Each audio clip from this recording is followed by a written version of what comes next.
everyone, welcome back to my YouTube channel. I am Supriya. So first of all, I am really sorry, बहुत दिनों बाद videos आ रही है and exam के बाद बहुत ज़्यादा मैं गैप ले चुकी है। मेरे को टॉपिक भी मिल चुका था, किस टॉपिक पे कंटेंट बनाना है, किस टॉपिक पे वीडियोस बनाना, मेरे को सब चीज़ मिल चुका था यार, लेकिन फिर भी मैं आलसपन में दिखा रही थी। मैं आलसपन तो मेरे अंदर कूट कूट के भरा हुआ ये है। एंड अब से मैं कोई गैप नहीं लूँगी यूट्यूब पे से, पूरे 1 मंथ का मैं गैप ले चुकी है, तो अब से कोई गैप नहीं लूँगी। ठीक है, मेरे पास बहुत सारे ऐसे टॉपिक पड़े हुए हैं, उस पर बनाने हैं, बहुत सारे वीडियोस बनाने हैं, बट मुझसे नहीं हो पा रहा था। एग्ज़ाम दे करके मैं इतने ज़्यादा चिल मार रही थी ना कि पूछो ही मत, बहुत ज़्यादा चिल मार रही थी।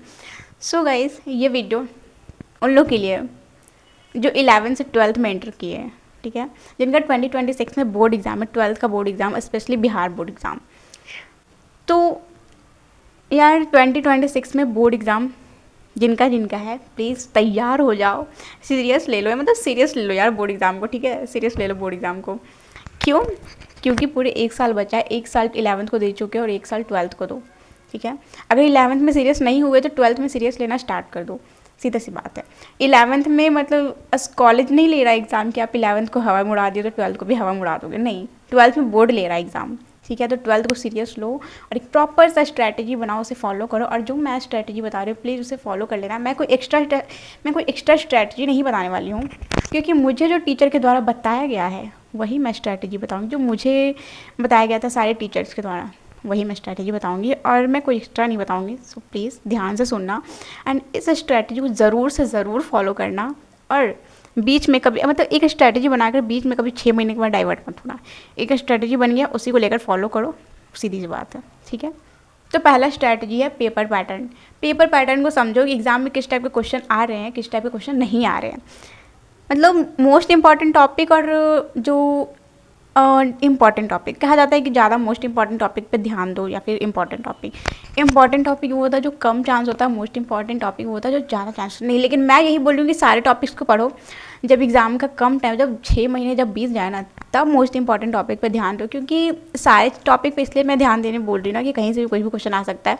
वहाँ पे कोई ये नहीं बोल सकता है कि यार ये क्वेश्चन नहीं आए, मोस्ट इंपॉर्टेंट टॉपिक आए और इम्पॉर्टेंट टॉपिक नहीं आए, जी। तो सारे टॉपिक पे ध्यान दो, सारे क्वेश्चन पे ध्यान दो। ऐसा कुछ नहीं है कि जो मोस्ट इंपॉर्टेंट है, जो रिपीटेड है वही ज़्यादा आ रहे, नहीं, सारे पे ध्यान दो, जितने भी चैप्टर्स टोटल, ठीक है। तो पेपर पैटर्न पे ध्यान दो, ऑब्जेक्टिव एंड सब्जेक्टिव दोनों बेस्ड पे ध्यान दो, ठीक है। ऑब्जेक्टिव किस टाइप के पूछे जा रहे हैं, सब्जेक्टिव किस टाइप के पूछे जा रहे हैं, और सब्जेक्टिव जिस टाइप के पूछे जा रहे हो पता चल जाता है, एक आइडिया मिल जाता है, उसी बेस्ड पे आपका नोट्स तैयार हो जाता है, ठीक है। तो पेपर पैटर्न को देखो, PYQ को देखो, 2009 से 2025 तक के क्वेश्चन को देखो कि किस टाइप के क्वेश्चन आए हैं एग्जाम में पिछले साल, ठीक है। तो दूसरा टॉपिक है बेस्ट क्वालिटी कंटेंट, ठीक है। बेस्ट क्वालिटी कंटेंट का मतलब ये हुआ कि आप कहीं पे भी पढ़ो, ठीक है, यूट्यूब से पढ़ो या फिर बैच से पढ़ो, क्वालिटी कंटेंट बेस्ट होना चाहिए। मतलब एक कंटेंट जो होता है ना, कहीं पे भी पढ़ो वो बेस्ट होना चाहिए, ठीक है। बहुत लोगों को कन्फ्यूजन होता है कि यूट्यूब से पढ़े या फिर बैच से पढ़े, बट मैं इस पर वीडियोस बना दूंगी, बैच से पढ़ो या फिर यूट्यूब से मैं बना दूंगी। लेकिन मैं ज़्यादा प्रेफर करूँगी बैच से पढ़ो। और कोई बैच परचेस किया तो उससे ज़्यादा प्रेफर मैं वही प्रेफर करूँगी, उससे पढ़ो, ठीक है।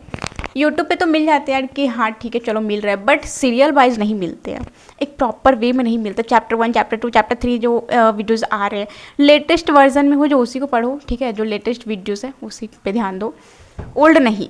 क्योंकि लेटेस्ट मैं इसलिए बोल रही हूँ कि एक 2026 में क्या पूछे जाएंगे, किस टाइप के क्वेश्चन आएंगे, वो एक आइडिया मिल जाता है, ठीक है। तो वो मैं बोल रही हूँ कि लेटेस्ट वीडियोस देखो, लेटेस्ट वीडियो से पढ़ो, ओल्ड नहीं देखो तो बेहतर होगा, ठीक है। तो बेस्ट क्वालिटी कंटेंट पे ध्यान दो, ठीक। थर्ड है टाइम टेबल। टाइम टेबल बहुत लोग बनाते हैं, ठीक है, बहुत अलग अलग तरीके से, वीकली बेस्ड भी हो जाता है या फिर मंथली या फिर डेली। और कुछ लोग तो होते हैं सुबह 4 बजे उठना है, 5 बजे ये करना है, 6 बजे ये करना है। बट टाइम टेबल का मतलब ये होता है डेली टारगेट, ठीक है। बहुत लोग बनाते हैं 4 बजे उठ करके ये करना है, वो करना है, बट ठीक है 4 बजे उठ के ये करना है, चलो कोई बात नहीं, बना लिए, ठीक है। मान लो जिस दिन 4 बजे नहीं उठे, सुबह के 5 बजे उठे, तो वो तो पूरा दिन आपका बिगड़ गया ना, शेड्यूल ख़राब हो गया ना, ठीक है। तो फिर तो यही सोचोगे दिन भर बैठ करके यार आज का दिन वेस्ट हो गया तो कल पढ़ेंगे, नहीं। डेली टारगेट बनाओ, एक टारगेट बनाओ कि आज मेरे को ये चैप्टर कंप्लीट करना है, आज मेरे को ये क्वेश्चन कंप्लीट करना है। तो ये होता है डेली टारगेट और ये होता है टाइम टेबल। वो बच्चों का खेल रहा, जब हम लोग बचपन में थे ना तब वो चलता था कि हाँ यार 4 बजे उठना है, 5 बजे उठना है, 6 बजे उठना है, स्कूल जाना 7 बजे, फिर आकर ये पढ़ना वो करना, नहीं, वो गया, वो टाइम गया। अब सीनियर सेकेंडरी हो, ठीक है, सीनियर सेकेंडरी का एग्ज़ाम देने जा रहे हो, 12th का एग्ज़ाम, तो डेली बेसिस पे मतलब टारगेट सेट करो और कोशिश करो कि डेली कंप्लीट करने, रात होते होते उस टारगेट को कंप्लीट हो जाना चाहिए, ठीक है। टारगेट सबसे ज़्यादा इंपॉर्टेंट है डेली बेसिस पे, वीकली मत बनाओ, मंथली नहीं बनाओ, लेकिन डेली ज़रूर बनाओ, ठीक है। और फोर्थ है टेस्ट। टेस्ट मेरे को लगता है बहुत इंपॉर्टेंट है, जो मैं मिस्टेक की हूँ, मतलब मैं टेस्ट पे ज़्यादा ध्यान नहीं देती थी, मैं लास्ट में आकर आई थिंक 1 या 1.5 महीने में जो ध्यान दी हूँ टेस्ट पे, और वो जो सैम्पल पेपर मैं की थी वही एक टेस्ट था मेरे लिए। बट कहीं भी कोई भी बैच में अगर पढ़ रहे होगे ना तो टेस्ट ज़रूर मिल रहा होगा ऑब्जेक्टिव का, वीकली बेस्ड पे ज़रूर मिलता है, तो टेस्ट दो यार, मतलब टेस्ट से आपको पता देने से ये आपको पता चला आप कितने पानी में हो, आपको क्या आ रहा है क्या नहीं आ रहा है वो आपको पता चल जाएगा टेस्ट देने से। और ऑब्जेक्टिव का तो चलो ठीक है, बैचेस में आप दे रहे हो ऑब्जेक्टिव का, चलो ठीक है, और सब्जेक्टिव का कैसे दोगे? जब आप डेली पढ़ोगे ना, अगर कोई बच्चे बैच से पढ़ रहे हैं, डेली पढ़ोगे, ठीक है, तो लास्ट में क्वेश्चन मिलता है 1 2 3 जितना भी क्वेश्चन मिल रहा है, वही क्वेश्चन वही क्वेश्चन बनाओ खुद से, ठीक है।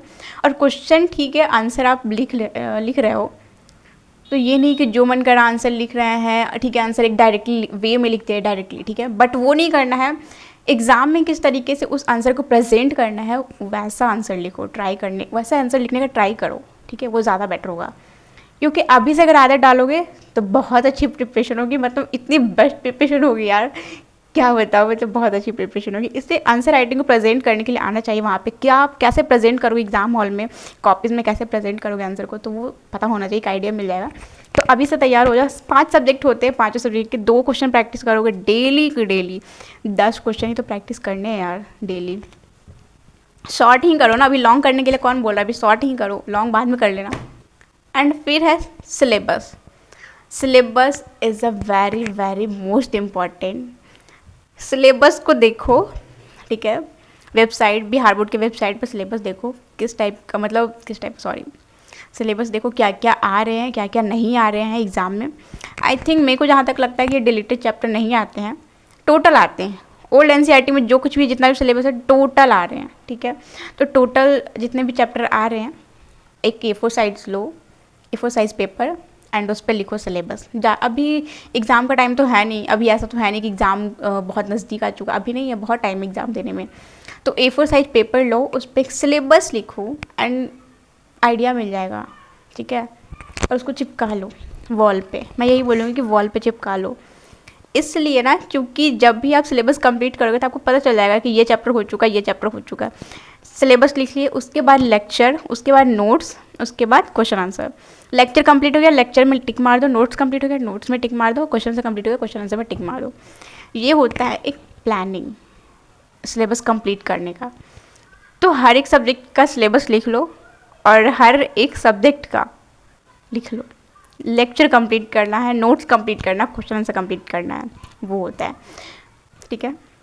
एंड मैं यही बोलूँगी सिलेबस को नवंबर तक कंप्लीट कर लो तो ज़्यादा बेहतर होगा, नवंबर दिसंबर तक, ठीक है। दिसंबर में रिवीजन स्टार्ट करो, मैं कहूँगी नवंबर तक कंप्लीट। अगर कोई बच्चे बैचेस से पढ़ रहे होंगे तो उनका सिलेबस नवंबर तक कंप्लीट ही हो जाएगा, और दिसंबर आते आते रिवीजन स्टार्ट हो जाएगा, जनवरी आते आते model paper, sample paper, question bank, ये सारे स्टार्ट हो जाने चाहिए।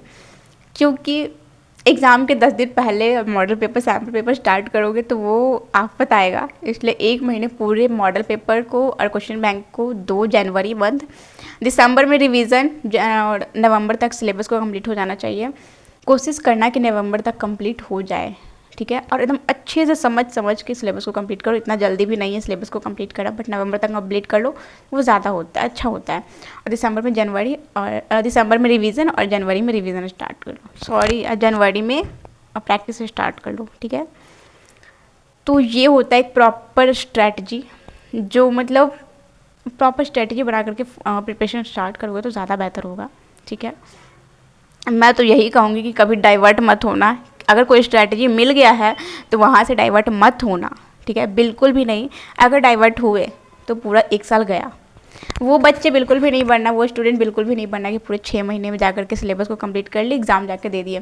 3 महीने पहले सिलेबस कंप्लीट, कुछ लोग तो ऐसे होते हैं जो एक रात पहले सिलेबस कंप्लीट करते हैं। मैं देखी हूँ यार, जो एक रात पहले सिलेबस कंप्लीट करते जाके एग्जाम देते। नहीं करना वैसे, एक रात पहले सिलेबस कंप्लीट करने में और एक साल पहले सिलेबस एक साल पूरे एक रात पहले पढ़ने और एक पूरे एक साल तक पढ़ने में बहुत अंतर होता है, बहुत ज़्यादा। जो बच्चा नवंबर तक सिलेबस कंप्लीट कर लिया है, उसके बाद रिवीजन स्टार्ट कर दिया, उसके बाद प्रैक्टिस स्टार्ट कर दिया, तो भाई उसका तैयारी जो होता है ना, उसका प्रिपरेशन वो अलग ही लेवल का होता है। वो जो आंसर लिखेगा ना एग्ज़ाम में, उसका मत ही पूछो यार, बहुत अच्छा जाएगा। मेरे को तो लगता है कि नंबर बहुत अच्छा आएगा, बहुत अच्छा आएगा। तो गाइज, अगर वीडियोस पसंद आई तो प्लीज़ लाइक कर देना, कमेंट कर देना, सब्सक्राइब कर देना। और जो जिनके भी 12th का बोर्ड एग्ज़ाम 2026 में है, बता दो और कौन से टॉपिक पे वीडियोस चाहिए, कमेंट्स डाल।